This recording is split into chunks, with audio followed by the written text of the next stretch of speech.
One. Hello, ma'am. How are you today? I'm great. How are you today? I'm doing fine, thanks. So today, for today's lesson, we will be doing Module 6, the Future Continuous Tense. So let's get started here. The main thing to remember here is the difference between the simple future and the future continuous is that the future continuous indicates an action that takes place in the future, but then is interrupted by something. So let's see how that works. So why don't you read these 4 example sentences, please? Okay. I will be sleeping when you come home. She will be waiting for you when you get out of school. Mr. Johnson is going to be staying at the Madison Hotel from May, I'm sorry, I cannot see, from May 8th until May 12th. Good. They will be studying in the library when you come home. Okay, good. So let's look at that last sentence as an example. So what is the interruption? Can you identify the interruption in that sentence? Interruption is like come home. Correct. Or when you come home. So let's look at this a little bit deeper. So I could say something like this. They will study in the library. So this is the simple future tense. Looking at these tenses, these 2 sentences, in which sentence will they be studying for a longer, more continuous period of time?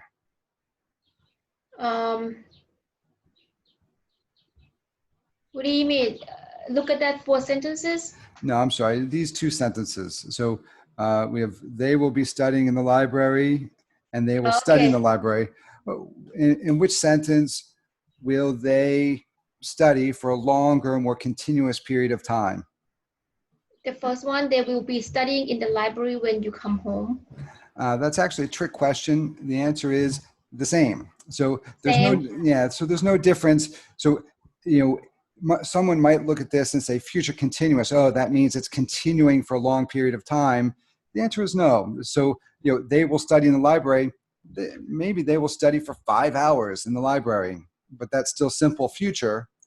The reason to use the future continuous would be if there's an interruption. So they will be studying in the library when you come home. When we institute that second action, that's when the future continuous tense is the correct tense to use.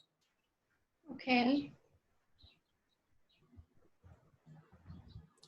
So the future continuous tense has 2 different forms, just like the future simple tense. We have a form with will and be going to. Now they're a little bit different for the future continuous. So we'll say will be doing and be going to be doing. So let's see how that works. So first, let's look at the will be and present participle. Can you read these 3 example sentences? I will be working until 10 tonight.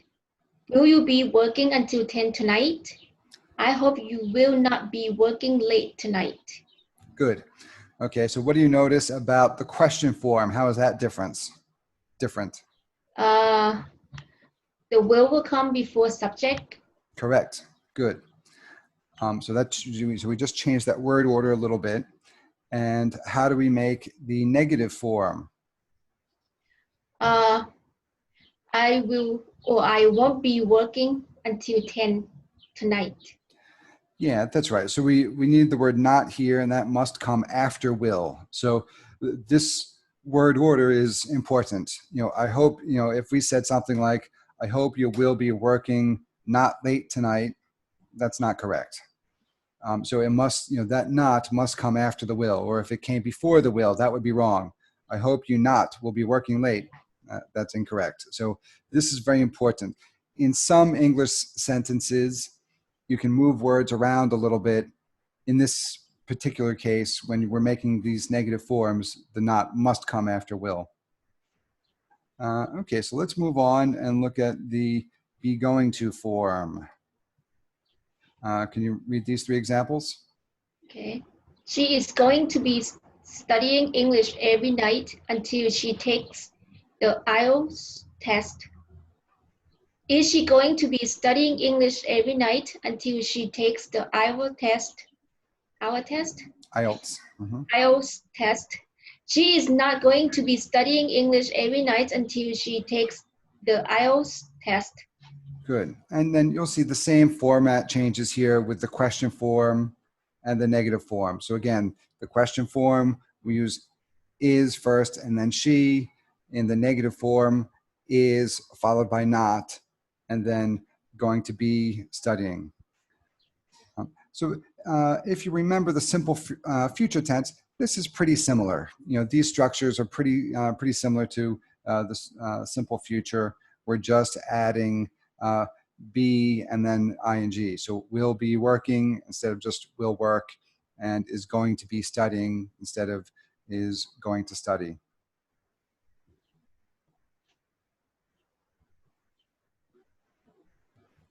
So now sometimes it doesn't have to be another action that interrupts. Sometimes it's just a time. So, you know, it's just sort of a time signal or time marker, and then that is enough to form, you know, an interruption in this case. Can you read these 3 sample sentences here? I'm going to be celebrating New Year at midnight tonight. I will be jogging at 6 tomorrow morning. We will be going to the airport at 2:30 tomorrow. Good. So again, these are, you know, future activities that are going to be taking place for a specific duration of time, or maybe an unspecific duration of time, until it's sort of interrupted by a time marker again, or as we saw previously or before, another action. So here's a good example of the difference between the simple future tense and the future continuous. So why don't you read these 2 example sentences and let's talk about these for a minute. Okay. I will finish studying at 6 o'clock. I will be